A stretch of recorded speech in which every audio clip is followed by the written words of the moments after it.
Okay, guys, this next video is going to cover the basic purpose of direct quotations and how we utilize them in our writing. Um, I don't really think this requires a lot of explanation. I think for the most part, you guys understand what direct quotations are. It's just the exact wording of a statement from a source.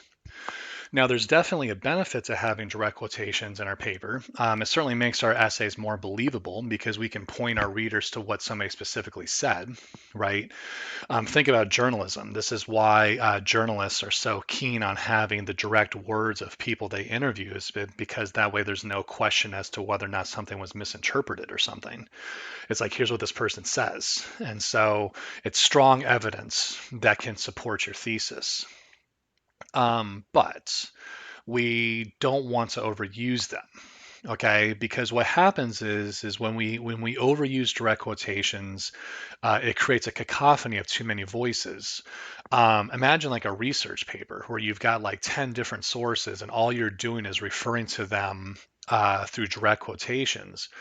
So you've got here's what this one guy says, and here's what this one woman says, and here's what this other guy says, and here's what this fourth guy says, and here's what this other woman says. And what you now have are so many different voices in your paper, your reader gets lost and they start to follow the voices of the direct quotations as opposed to your voice. And you want your reader to stay focused on you. That's what the whole rhetorical situation demands. You're the author, your audience is the audience, you are connected with them.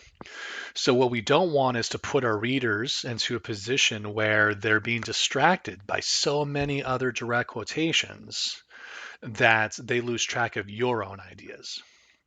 Now, there are certainly specific types of papers that require the use of more direct quotations than others. So for example, if you're doing like a literary analysis, let's say you're analyzing a poem, for example, well then obviously direct quotations are pretty important because you're really looking specifically at what that poet wrote. Other examples would be like rhetorical analysis, where you're looking at how somebody wrote something. Then the use of direct quotations becomes more important because you want to draw your reader's attention to specifically how they said something. So there's obviously times where direct quotations are more important than others. We just want to make sure we're making those kinds of decisions correctly, that we're using direct quotations to their strongest effect and not overwhelming our reader with them. So when we incorporate direct quotations, we want to make sure we're doing it properly. And so there's this diagram called a quotation sandwich. I didn't come up with this, don't blame me. But there's a three-step process that we really have to think about when we use direct quotations. Um, the first thing we need to do is actually introduce the quotation. This is pretty important because whenever we're referring to what somebody directly said, it's really important for us to make sure that our audience knows who said it. So, like, imagine a social situation where you are talking to a friend. Let's say you're just talking to a friend of yours and you want to reference what somebody else told you that your friend hadn't heard before. Isn't it really natural to say something like, I was talking to Sarah the other day and Sarah said, and then you repeated what Sarah said for your friend's benefits. It's the same thing here. That if you're referring to a what somebody directly said from another source, you're going to really want to make sure that you mention who said it. So when we're talking about introducing a direct quotation, we're talking about mentioning the author's name. We're talking about including some kind of verb, right? Or some kind of other introductory phrase like, according to or something like that. But it signals to a reader that a direct quotation is coming. So here's our quick example right here. It says like Robin Lakoff argues that. And then we actually follow it up with a quotation itself, word for word, quotation marks around the words themselves. So Robin Lakoff argues that cultural bias was built into the language we are allowed to speak about and the ways we're spoken of. And much like paraphrasing, we want to make sure that we're following up with a citation, that we actually have a citation that tells our reader specifically where that quotation was coming from. Okay. So it's going to look something like this. You're going to have the author's name. You're going to have maybe some kind of verb that indicates a direct quotation is coming, and then the actual direct quotation itself. But that's not all, because the last thing we have to do is actually explain it. Because you want to think about what you're doing with a direct quotation. You're taking it out of the context of the original source and putting it into your own paper. So what you've done is you've separated it from anything else in the original source that might have helped explain what it meant. So what you need to do is provide that context for your reader because they don't have access to the original source the way that you do.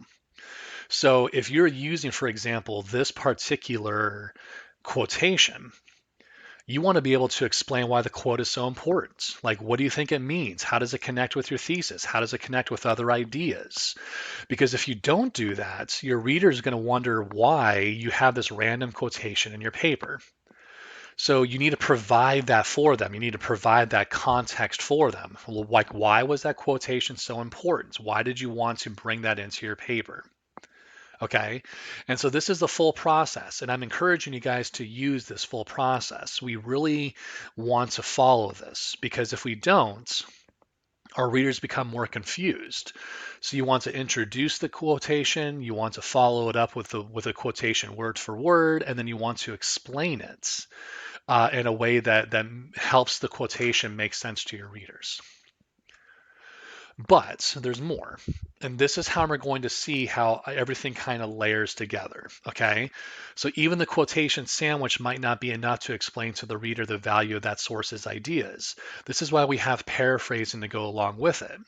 So while you're providing a direct quotation, you can also paraphrase the information around the direct quotation to give your readers even more context. So think about it this way. Think about this kind of setup in your paper where you say, like, this author's basic argument is this, and you kind of paraphrase what argument they're making, and then you follow up that paraphrase with a specific example. For example, he specifically says, and then you provide a direct quotation. That's a really powerful way of utilizing source material. So you paraphrase the part of the source that you're looking at using the direct quotation from, and then you follow that paraphrase with the actual direct quotation. So altogether, we want to look at how all three of these things benefit us in terms of incorporating source material into our essays. So number one, you will always want to think about your what you are for your reader. You are your reader's trusted guide for your sources. Assume they have not read these sources before. Assume they have no idea what you're talking about. So what you do is you summarize the basic argument, position, or belief of the source. You paraphrase the ideas of specific paragraphs or sentences from the source, and then you directly quote some specific examples of expressed ideas from the source. And if you do all three of these things effectively, then I think what your readers get is a really strong sense of what that source is about, what are its ideas, what are specific examples, etc. And now what you can do is say like, hey, I've given you everything about this source. Now you completely, not completely maybe, but now you better understand it. So you might want to think of the value of a model. Okay, so consider this following example. It's from a short story from Edgar Allan Poe called The Black Cat. But imagine you writing like this. So you can say something like, The Black Cat is about, and then you provide a summary, right? You provide a summary of what The Black Cat is about. So now your reader now has a better understanding of what that source is about. And then you can specify. In that story, Poe expresses maybe this idea, this theme, this concept when the narrator does this action. And you're paraphrasing the action. You're not directly quoting from it, you're paraphrasing it. You're paraphrasing something specific from the story. And then you follow up that paraphrase with a direct quotation. So more specifically, for example, let's say Poe writes, now you give your direct quotation, and then you can say, by focusing on the narrator in this way, Poe does this, and this explanation might go on for several sentences. So you've got it all in one shot. You've got a summary of the source so your reader understands it. You've got a paraphrase of a specific part of it. You've got a direct quotation that provides even more of a specific example, and then you've got an explanation that elaborates the importance of the direct quotations. So this is what I want you to think about, is utilizing all three of these things with your sources that you use in your essays. Again, you probably only summarize something once, but you can paraphrase and directly quote any number of different times from your sources throughout your paper. You just want to think about how you do this. Okay, so hopefully this helps you out in terms of utilizing source materials through the use of summaries and paraphrases and direct quotations. The next video is going to be a video on how we can utilize specific types of direct quotations in our essays.